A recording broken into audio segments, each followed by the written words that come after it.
So long as people are coming here to live peacefully and work peacefully, I think the government should have to show to us why they shouldn't be here. Hi, I'm Nick Gillespie with Reason. Today we're talking with Shikha Dalmia. She writes about immigration at the Reason Foundation, where she's a senior analyst, and she is also a columnist at The Week. Shikha, thanks for talking to us. Thanks for having me, Nick.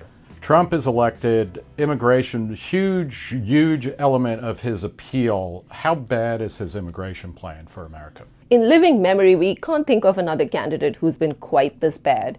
And Trump's awfulness extends far and wide, but on the one thing that he's been consistently awful is immigration. Talk about the various stages of his immigration policy as he's at least proposed it, first during the campaign and now more recently after being elected. So there aren't just two phases to his policy, right? There are three. Before Trump ran, he was actually pretty good on immigration. I mean, one of his criticisms of Romney was that he was too harsh with Latinos, and that cost him the election. So it came something as a surprise when he started talking about Mexicans in such harsh terms, rapists, criminals, and all of that. Yeah, bringing disease which minutes, is, vintage nativist stuff, as you know. I mean, this is what 1920s, 1930s, WASP, this magazine, and The Judge.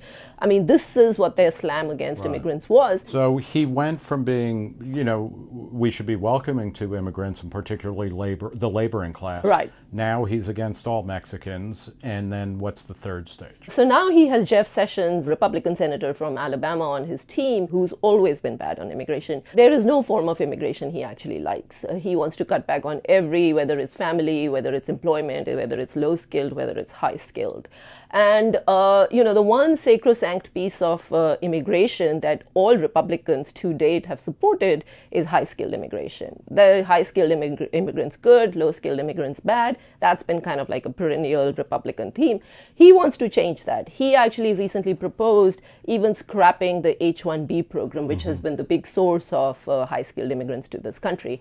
So Trump is a little bit vague on that. On everything else, he is, there are many elements to his immigration plan. There is the wall, which he was going to have Mexico pay for, which he has backed off on, but the wall still persists. He wanted a deportation task force to hunt down 11 million immigrants plus 4 million Americans who were related to them and throw them all out of the country. He's saying now he'll focus on the 3 million criminal aliens to begin with. He is very hostile to so-called sanctuary cities. These are cities that actually are obeying the Constitution because they basically want the federal government to produce a warrant before they will detain illegal immigrants for any period of time. Or inquire about their status. And the idea behind sanctuary cities is that local police won't be able to solve crimes. Crimes are local issues, and if immigrants, legal or illegal, are afraid to talk to the police because they're going to get sent over to immigration. That's right. What's behind the anti-immigration push in Trump? If you look at the polls, they are the exact reverse of what they were 20 years ago. 20 years ago, about 60% of the American public wanted less immigration, and about 40 or 30% wanted more. After 20 years of immigrant bashing by various Republican conservative talk show hosts, it's actually flipped. Now 60% want more immigration and 30% want less immigration. And yet, so it's a bit of a mystery how Trump has gotten where he has. But I think there is a very powerful contingent of alt-right white nationalist people who are allowed, they come out and vote. And he managed to rope them in. Now, I don't actually think that he himself is necessarily a nativist. I mean, his whole look, he's married to an immigrant woman who was once illegal herself. He's married to 2 out of 3 are immigrants. 2 out of 3 are immigrants, but the current one, Melania, there's pretty good evidence that she worked illegally in this country at some point. So he's not an ideological nativist, but he's a political entrepreneur. He's a businessman. What explains the fact that in the early exit polls, he actually did better among Latinos than Mitt Romney did? I think one reason is because of Florida. In Florida, the Latino vote was about 31% for him. In all of the other swing states, it was actually he got less than 17% of the Hispanic vote. And I think he got more in Florida was because of the Cuban element. What is the best possible alternative to a kind of restrictionist immigration policy, which also not only keeps people from coming in, but then rounds up and kicks out people who are here? What's the best that we can hope for over the next few years? You know, my hope for Trump is this.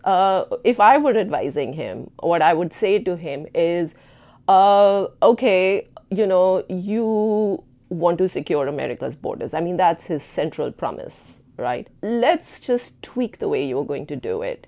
You cannot really secure the border so long as the incentive to come to this country illegally is what it is. There is a great deal of demand for low-skilled workers. What we need with Mexico is a guest worker program. So let's begin a guest worker program. Let's give people legal avenues to come to this country, which means let's stanch the future flow of illegals. And once we see how much that actually cuts down on illegals, then let's see whether you need to build your wall and how many people you need to throw out of the country.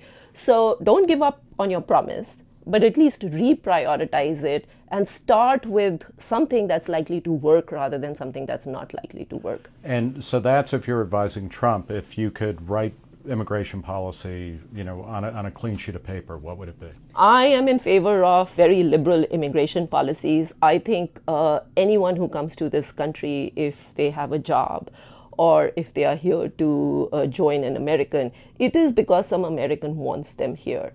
So, so long as people are coming here to live peacefully and work peacefully, I think the government should have to show to us why they shouldn't be here.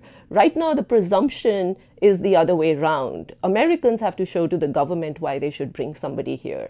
I think that presumption should be switched. So that doesn't mean that you let in terrorists. It doesn't mean you let in people who have a public health problem.